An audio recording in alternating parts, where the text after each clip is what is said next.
लंबे समय के लिए आना है तो उसके लिए 2-3 महीने पहले बुकिंग कोलकाता वाली जो उनकी वेबसाइट है उसमें करानी पड़ती है। बड़े बड़े संत की कैंसर से डेथ हुई है। हाँ जी। बड़े बड़े संतों की एक्सीडेंट में भी डेथ हो जाती है। हाँ जी। तो ये मृत्यु अपने तरीके से आती है और जाती है।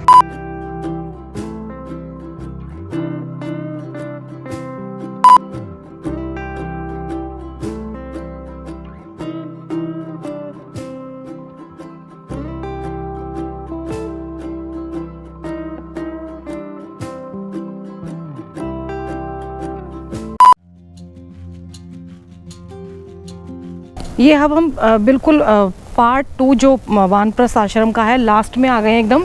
इसके बाद पूरा जंगल है पूरा पीछे। तो ये सारे डीलक्स कोठी जैसे मतलब रूम बने हुए हैं। 2+1 बोलेंगे इसको। टू रूम, 2 रूम है। हॉल है नीचे का 1500 और ऊपर का है 1400 रुपये प्राइस। इनको डीलक्स कोठी बोलते हैं। 57 to 64 तक है ये। वानप्रस्थ पार्ट 1 में है राम मंदिर और 2 में है शिव मंदिर। संदीप भैया से और उनके बेटे से सुना है कि इसमें उनको कुछ मतलब एनर्जी फील होती है यहाँ पे। अब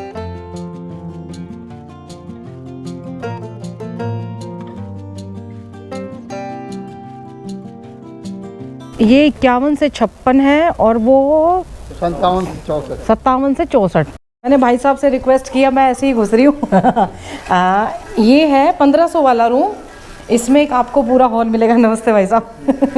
और 2 बेडरूम मिलेंगे इसमें। ये एक बेडरूम ये है, देखिए कितना स्पेशियस है, पूरा बड़ा। ये देखिए इसका वॉशरूम ये रहा और अलमीरा। एक रूम ये है, इसमें भी एसी है और पूरा वही सेम है। और ये 1500 का रूम है। ये ऊपर वाला है 1400 का।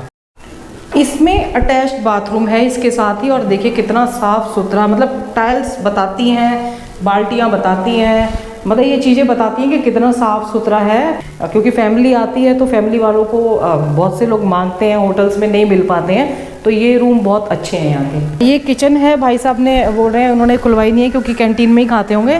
तो किचन देखते हैं कहीं और खुली मिल जाए तो। कहाँ से आए हैं भाई साहब? तो आप यहीं रुकते हैं हमेशा? हमेशा यहीं रुकता हूँ। कितने साल हो गए? मैं आते हुए 4 साल हो गए। 4 साल। ये भाई साहब की मिसेज है, ये बाहर गए हुए थे जरा दूध लेने के लिए। दिल्ली से ही हैं आप? अब हाँ जी, थैंक यू जी। यहाँ पे ना अभी कम हो गए हैं क्योंकि वैसे फुल रहते हैं। ये रूम भी 2 ही थे, दोनों ने किचन नहीं ली हुई है, बाकी सब बंद पड़ा। अब मैं सबकी किचन में कहाँ से जाके घुसूँ। कितना शानदार लग रहा है ना ये। और ये वही 4 धाम के अंदर वो बने हुए हैं स्टैचू, जो शर्मा जी मतलब मैंने जाके अंदर घुस के दिखाए थे। उसकी डांट खाने के बाद भी गार्ड ने बहुत डांट लगाई थी। ये एरिया ना बहुत सुंदर लगा था हमें, बहुत सच में बहुत सुंदर एरिया है ये वाला।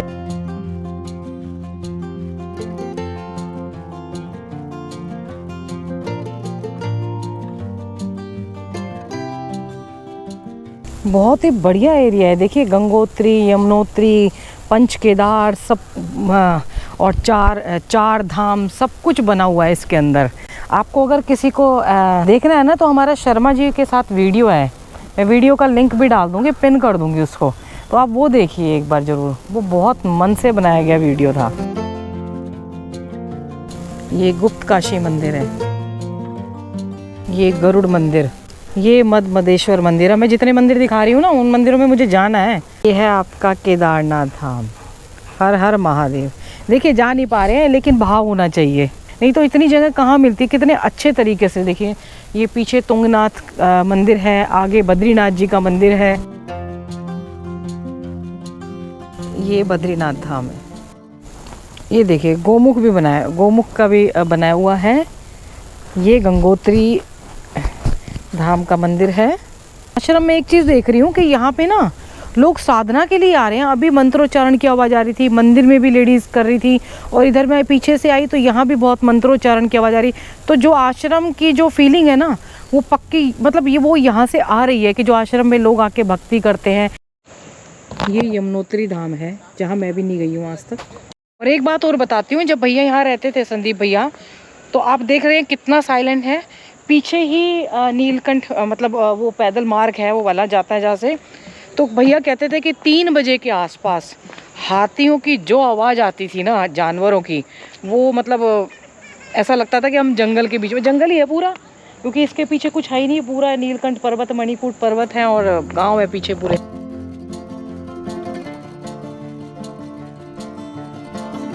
ये एरिया इसीलिए शर्मा जी को बहुत सुंदर लगा था कि पेड़ दिखाया गया, उस पे बंदर बैठे दिखाए गए हैं, अंदर नहीं जा सकते।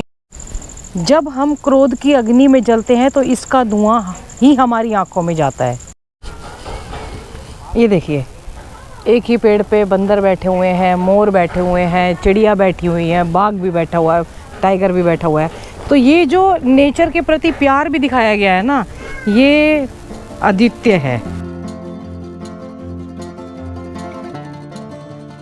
कुछ आश्रम थे जो मैं और शर्मा जी दिखाना चाहते थे, मतलब शर्मा जी स्पेशल, उसमें से ये तो खैर नंबर 1 लिस्ट पे है ही, एक दो और हैं, तो इसीलिए मैं आज आ गई थी। मैंने कहा आपकी थोड़ी सी इच्छा पूरी कर देती हूँ, क्योंकि मैं आती रहती हूँ तो आप लोग मुझसे वानप्रस्थ आश्रम के बारे में बहुत ज़्यादा पूछते रहते थे। ये सेम वैसे ही हैं जो 1500 वाले हैं, लेकिन ये सेमी डीलक्स हैं। इसमें एसी नहीं है, नीचे का चार्ज है 1000 रुपये और ऊपर का है 800 रुपये, 900 सॉरी 900 गलती हो गई। और ना इसमें भी पूजा चल रही है। मैं कोई और रूम में देखती हूँ, मुझे यहाँ से आवाज़ आ रही थी। ये देखिए, ये मतलब वो बड़े रूम हैं और ये इनकी किचन है।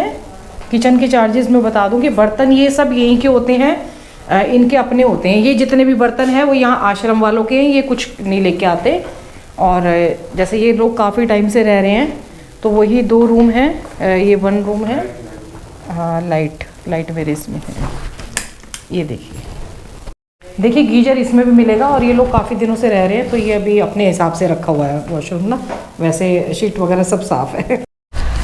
मैं आज आपको यहाँ पे कॉटेज भी दिखा देती हूँ। उस दिन हमने पहले ऐसे ही आ गए थे घुसते हुए। भाई साहब, इसके चार्जेस क्या होंगे? इसका है 3000 प्लस 12% GST। 3000 plus 12% GST। मैं भी इसको पहली बार देख रही हूँ, बाहर से देखा था हमने। ये देखिए पूरा डाइनिंग मतलब वो दिया हुआ है, फ्रिज है इसके अंदर, मतलब आपको घर जैसी बिल्कुल फीलिंग आएगी इसके अंदर। ये इसका बेडरूम है, ये बेडरूम है। ये देखिए, कोई कह सकता है किसी होटल या पूरे उससे कम हो। और एसी है, ये इसके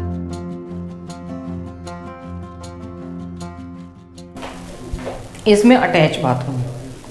पहले हम आए थे तो पता नहीं किसी से गलत इन्फॉर्मेशन मिली थी कि किसी ने बनाए हुए हैं और उसी को मिलते हैं ये रूम।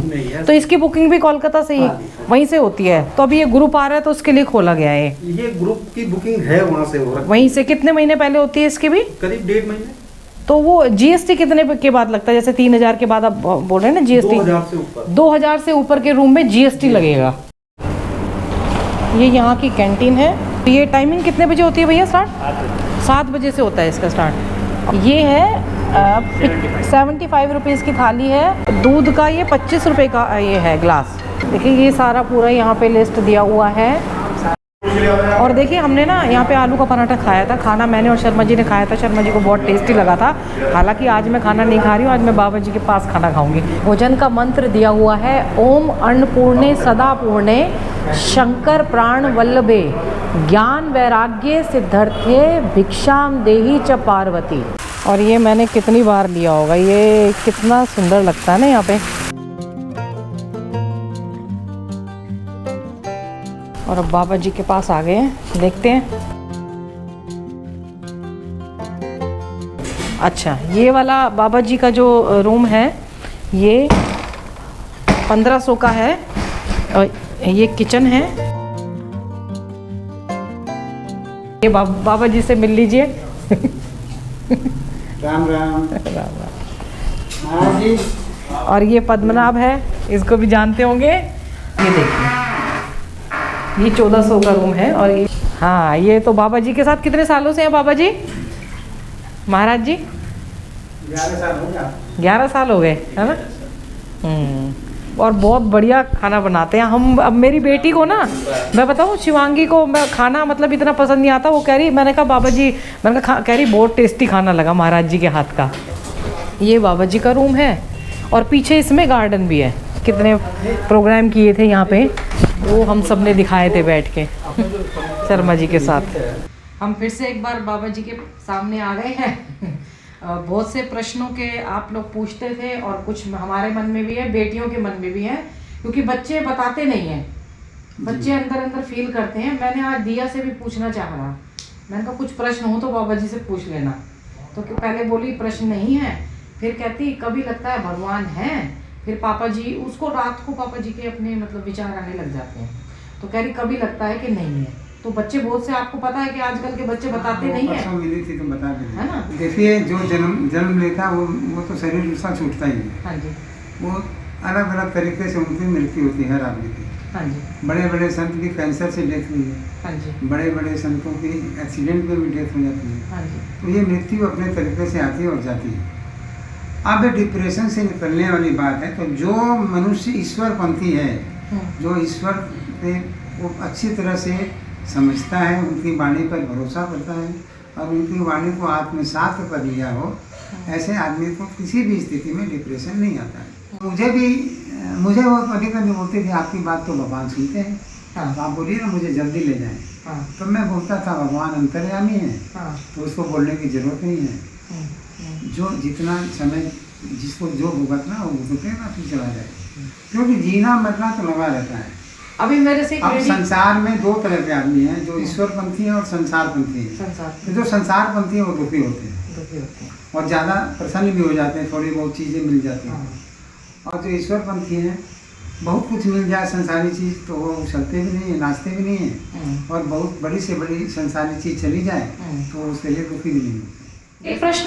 एक प्रश्न और था बाबा जी। मैं अभी जब स्वर्गाश्रम की तरफ गई, वहाँ पे एक बाबा जी थे, तो मैंने बोला आपने संन्यास क्यों लिया? तो वो कह रहे जब सारे मतलब गृहस्थ आश्रम और ये सारे मतलब आश्रम मतलब सारे मतलब जो चार वो होते हैं अपने वो कर लिए, तो चौथा वानप्रस्थ आश्रम ये भी करना जरूरी था, इसलिए छोड़ के आ गए, वाइफ को, बच्चों को, सबको। नहीं, 25 वर्ष तक जो है ना, वो तो होता है ब्रह्मचर्य आश्रम। तो 25 वर्ष तक आदमी को ब्रह्मचारी मतलब पढ़ना और शिक्षा लेने की चीज़ें। तो पहले शिक्षा होती थी, वेदों का अध्ययन भी होता था, संसारी शिक्षा भी होती थी। अब तो सिर्फ होती है संसारी शिक्षा होती है, वेद उपनिषद से कोई लेना देना नहीं रहा। हाँ जी, हाँ जी। तो पहले ये तरीका था 25 वर्ष तक। उसके बाद में 25 साल के लिए गृहस्थ आश्रम, मतलब 25 से 50, उसमें व्यापार, विवाह करना, फिर परिवार को आगे बढ़ाना, बड़ों की सेवा करना, धन कमाना, धन का सदुपयोग करना। फिर 50 के बाद से 75 वर्ष की उम्र तक उसको वानप्रस्थ आश्रम बोलते हैं। और वो धीरे धीरे अपने बच्चों को संभालते जाइए और आप उससे हटते जाइए। और जब 75 वर्ष के पूरे हो जाएं तो उसके बाद पूरी तरह से तीर्थों में जाके वास करते थे लोग। अच्छा, उसके बाद वो घर पे नहीं रहते थे। अच्छा, 75 साल से। रावण से बड़े बड़े तो और भी हुए, जैसे चीरहरण हुआ था द्रौपदी का भरी सभा में, तो उनका पुतला तो नहीं जलाया जाता, रावण का ही क्यों जलाया जाता है? नहीं, ये सब तो ये लोगों की अपनी इच्छाओं से है, इसका शास्त्र से लेना देना नहीं है। अच्छा, ये तो आनंद ले रहे हैं। और देखो उसकी लकड़ियां भी लेके जाते हैं फिर कि भाई चोर नहीं आएगा। देखिए शास्त्र एक में तरफ उसको बुरा मान रहे हैं, हमारे घरों में उसके जलने के बाद उसकी लकड़ियां लेके जाती हैं कि रावण इतना शक्तिशाली था तो लकड़ियों अगर घर में रखने से चोर नहीं आएगा। अच्छा, मैं आपको एक बात बताता हूँ, रावण नाम का कोई राक्षस था नहीं, और वो मरा भी नहीं है तो मरा भी नहीं है भी। अच्छा, जैसे शरीर में हमारे अंदर में 3 नाड़ियां हैं, 3 गुण हैं, तमोगुण, सतोगुण और रजोगुण। तो तमोगुण और रजोगुण जो है ये रावण और कुंभकर्ण है। अच्छा, और सतोगुण जो है ये विभीषण है। तो क्या वो रावण मर गया, हमारा तमोगुण खत्म हो गया, रजोगुण खत्म हुआ? नहीं हुआ। इसको हम लोग साधना के बल पर इसको कंट्रोल करते हैं और इसको मारते हैं। नहीं, उसको माप देते हैं। ये नाड़ियाँ जब ऊपर जाती है, एड़ा पिंगला सुषुम्ना, हाँ, 3 नाड़ियाँ जो ये है वो थोड़ी सी ऊपर जाके त्रिपुटी से फिर ये 72 ये 100 नाड़ियाँ हो जाती हैं। फिर ऊपर ऊपर जाते जाते जाते जाते ये 72,000 नाड़ियाँ हो जाती है, जो यहाँ पे जाके यदि आदमी बहुत साधना करे और उसे च्युत ना हो तो ये यहाँ जाके भस्म हो जाती है। अच्छा, उसी को सहस्त्रार में जाके सहस्त्र। उसके बाद वो न रावण रहा, न विभीषण रहा, न कुंभकर्ण रहा। इतनी बदतमीज है ना, हम बैठते ही हैं जैसे आके ना वैसे स्टार्ट कर देती है। जब कोई हम मतलब मैं जैसे आके बैठूंगी ना ऐसे एकदम बोल देगी, मतलब बैठ भी नहीं पाऊंगी, बोल देगी गोबरा स्टार्ट रिकॉर्डिंग। ऐसे तो बोलती है। तो भाई बाबा जी के यहाँ से आ गए थे हमने ना, भोजन बाबा जी के यहीं पे किया और वो मैंने फिर शूट नहीं किया। बढ़िया भोजन था ना, दिया, मज़ा आ गया था। शिवांगी भी गई थी, मैंने शिवांगी को ना जानबूझ के लाई, वो अभी उसमें चल रही है थोड़ी सी, क्योंकि आने के बाद कुछ भी उसको नहीं मिल, मतलब ना पापा मिले ना दादी मिली, तो बड़ी प्रॉब्लम में थी, इसलिए मैं बाबा जी से मिलवाना चाहती थी। तो मिल के उसको कुछ उसने क्वेश्चन किए और ये अच्छा लगा। मैंने कहा उसके क्वेश्चनों से उसके भरे पड़े हैं, पर फिर वो ना कम बात करती है ज़्यादा, मैंने इसीलिए उसको बुलाया। मैंने कहा बुज़ुर्ग हैं, ऐसे बड़ों का हाथ ना हमारे सर पे रहना चाहिए कि कहीं कहीं से तो हमें कुछ, क्योंकि मम्मी नहीं रही अब, ऐसे तो हैं हमारे पर दिल्ली में। अब यहाँ पे हमें अगर बाबा जी जैसा कोई बुज़ुर्ग मिल जाए तो उनका, है ना, दिया भी भाग के चली जाती है एकदम से। अच्छा लगता है दिया को जाने का। और आपको एक बात बता दूं, कैंटीन का खाना हमने दिखाया नहीं, लेकिन हमने खाया हुआ है, बिना ऑफ कैमरे के भी खाया हुआ है, और पराठे तो खाए थे। 75 रुपीज़ की थाली, और एक बार खा के ज़रूर देखिए। और एक मेन और बात है, अगर किसी को लॉन्ग स्टे के लिए आना है ना, लंबे समय के लिए आना है, कहते हैं कि वानप्रस्थ आश्रम में मिलता नहीं है, तो इसीलिए नहीं मिलता कि लंबे समय के लिए आना है, तो उसके लिए 2-3 महीने पहले बुकिंग कोलकाता वाली जो उनकी वेबसाइट है उसमें करानी पड़ती है। मैंने इस वीडियो में भी डाल दूंगी और उस वीडियो में भी ऑलरेडी डिस्क्रिप्शन बॉक्स में डाल दिया है उसका एड्रेस, उस वीडियो के मतलब आप उसमें डाल दिया है, तो आप चेक कर लीजिए। और कॉन्टैक्ट नंबर यहाँ का भी डाला है और कोलकाता वाला भी डाला है। कहते हैं कि मिलता नहीं है, देखिए जब होगा नहीं तो रूम मिलेंगे नहीं, और लॉन्ग स्टे के लिए आपको 2-3 महीने पहले बुकिंग करानी पड़ेगी। 2-3 महीने क्या, मुझे लगता है अब तो जैसे खुल गया है सब कुछ, तो 4-4, 5-5, 6-6 महीने पहले बुकिंग करानी है, अगर आपको महीने, 2 महीने, 3 महीने के लिए आना है तो। और सिंगल को इसलिए नहीं रखते कि देखिए आप होटल में रुके अगर, या कहीं भी रुकें तो वो उनकी प्राइवेट वो है, रुकते हैं लोग, लेकिन आश्रम वाले ये रिस्क नहीं लेना चाहते हैं। सिंगल ये ना लेडी को रखते हैं ना जेंट्स को, कि लेडीज़ को, कि अगर मान लो किसी को कुछ हो गया और किसी फैमिली मेम्बर ने ब्लेम कर दिया उनके ऊपर, तो वो रिस्क, अननेसेसरी रिस्क हो जाएगा, इसलिए वो लोग रखते नहीं हैं। तो वीडियो यही था। अगर वीडियो पसंद आया तो इसको लाइक, कमेंट, शेयर कीजिए। जिन्होंने सब्सक्राइब नहीं किया है सब्सक्राइब कर दीजिए। कुछ हिस्सा अंधेरे में था क्योंकि काफ़ी लेट हो गया था, बाबा जी बिजी थे, और वैसे तो वो पूरा दिखाया हुआ है वीडियो। मैं इसको जो शर्मा जी ने दिखाया था ना, पीछे वाला जो आश्रम था, अब वो हमने थोड़ा मॉर्निंग में बनाया था, तो उसका लिंक भी ना मैं कमेंट पिन कर दूंगी, मतलब वो पिन कर दूंगी। बाकी डिस्क्रिप्शन बॉक्स में पूरी आपको उसकी जानकारी मिल जाएगी। फ़ोन आ रहा है, जरा मैं सुन लूँ किसका फ़ोन है। हर हर गंगे, हर हर महादेव, पेड़ जरूर लगाएं।